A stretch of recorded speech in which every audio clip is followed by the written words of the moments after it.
Is this real? Is this really happening? Has Carcass finally released a new album? After 8 long years?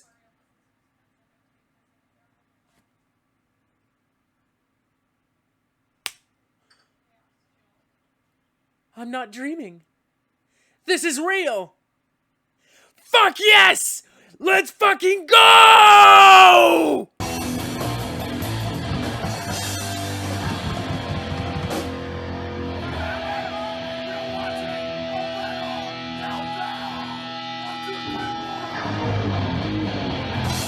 No, you are not deaf. This is not some kind of illusion. This is not some kind of a prank.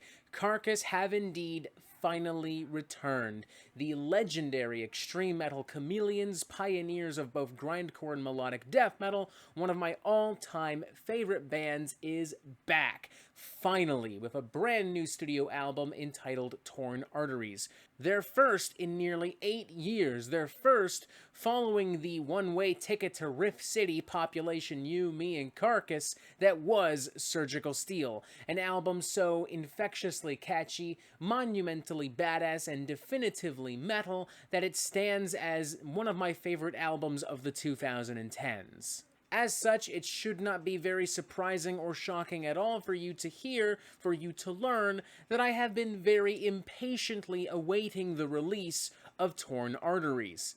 And while Carcass have been able to briefly satisfy my hunger over the course of the past decade with some EPs, some singles, some compilations, and some vinyl reissues, there are ultimately only so many orders of fried calamari and Caesar salad you can eat before you finally go, "Yo, waiter, where's my main fucking entree? Where's my fucking prime rib?" I've been eating the soup du jour, the soup of the fucking day, for 8 fucking years. Call it soup of the fucking decade, or give me something fucking new, goddammit. And now the metal gods have finally answered my fucking prayers, because Torn Arteries is finally here. I have finally listened to it. We are finally going to talk about it, and I am happy to report that every single moment I waited, every single minute, every single second, every single millisecond, every single tiny, seemingly insignificant moment of time that has fucking passed was fucking worth it. Because, ladies and gentlemen, put very simply, Torn Arteries from start to finish fucking slaps. It slaps. It slaps harder than an uptight Catholic nun with a wooden board, and you've been a very, very bad little boy. Now, as much as I love Carcass, I will be honest with y'all for a minute. This is, by their standards, a very predictable record. At this point in their career, Carcass know exactly who they are, and they know who their audience is. They know what kind of music they want to make, and they know what kind of music their audience wants to listen to, wants to buy, wants to patronize and support. There aren't a lot of major surprises to be found on this album. The blueprint, the skeleton, the foundation for which Torn Arteries is built upon should be very familiar to anyone who has enjoyed Carcass, namely records like Heartwork and the aforementioned Surgical Steel. An incredibly sour, cynical, close-minded, fun-loathing metalhead could even make the argument that the album is ultimately a somewhat formulaic slice of meat and potatoes heavy metal, or maybe, perhaps in this case, tofu and vegetables. I don't know. Don't get me wrong, it's great to be ambitious, it's great to be progressive, it's great to think outside the box and to break and rebuild the rules and the walls of music, but Carcass have already done that so many times in their fucking career. At this point, I'm not looking for them to make a masterpiece. I'm looking for them to make something cool and fun. And that is exactly what Torn Arteries is. You've got the title track Torn Arteries, for instance, opening this album on a very violent, high-octane burst of classic heavy metal and melodic death metal buffoonery. It quite literally rampages around like some hyperactive, sugar-crazed, autistic preteen, with all of these super wild and frenzied dynamic guitar harmonies and solos and riffs, walls upon walls of disgusting phlegmy vocals. There's a lot of cowbell and bludgeoning death metal percussion. Like, right off the bat, if it somehow wasn't already abundantly, transparently, almost hilariously fucking clear to y'all, Carcass's goal on this album is to have fucking fun. And damn, dude, I'm having fun with them. I'm probably biased for a multitude of reasons. I don't fucking care. I'm having so much fun. I'm having fun with the super catchy classic heavy metal grooves and attitude of The Devil Rides Out. I'm having fun with the moodier, more evocative drawls of Under the Scalpel Blade.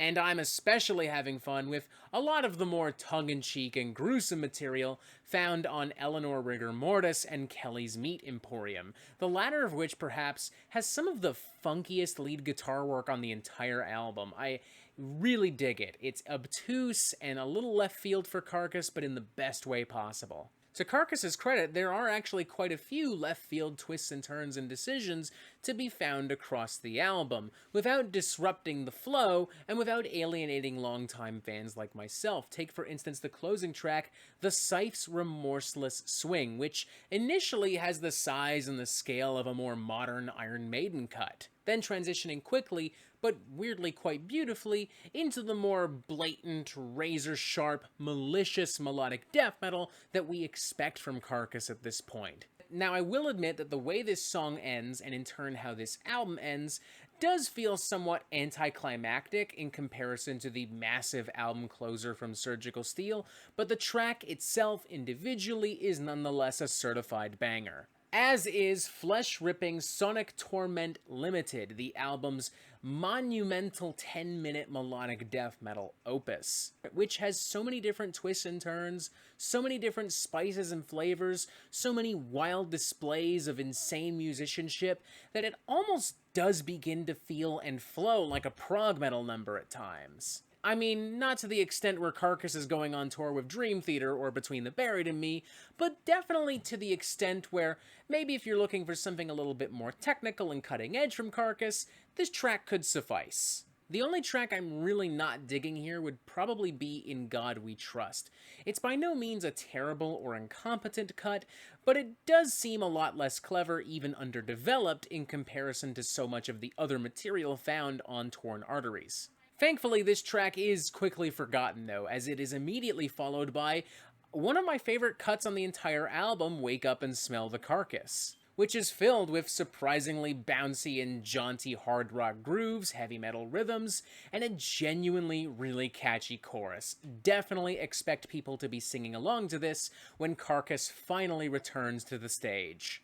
Man, what more can I fucking say? It's fucking Carcass. Their mission was to have fucking fun, and mission fucking accomplished, because they clearly had so much fucking fun, and I have clearly had so much fucking fun. I love this album, and I cannot wait to pick this up on vinyl very fucking shortly. I cannot wait to continue to listen to it. I've added this to my workout playlist. I gotta tell ya, I have felt like a fucking badass pumping iron to some of these cuts. I'm going with a 4.5 out of 5, man. I love this record. I really don't care if it's Surgical Steel Part 2. I really don't care if Carcass is arguably repeating themselves at this point in their fucking career. And you want to know why I don't fucking care? Because quite frankly, nobody, and I mean nobody, is writing tunes as consistently catchy and engaging and brutal as motherfucking Carcass. It's very fair to say that I am biased. I am, by my own admission, a Carcass fanboy, and it is very fair to say that if you didn't like Heartwork, and especially if you didn't like Surgical Steel, this album probably wouldn't do a damn thing to change your mind. But at the same time, I don't care. And Carcass also very clearly does not fucking care. So, fuck it. I have waited several years and sat through several courses of appetizers, waiting very impatiently but respectfully for my main course, Torn Arteries, to finally arrive. And now that it has, I can finally give my compliments to the fucking chef and leave a fat fucking tip for my server, because holy shit, it was delicious. It was incredible. It was a 4.5 out of fucking 5.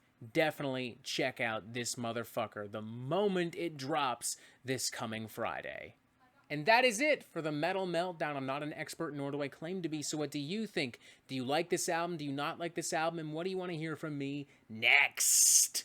And thank you for watching. Make sure you press subscribe right here so you get updates on the Metal Meltdown fucking immediately. And as always, you have yourself a fantastic fucking day.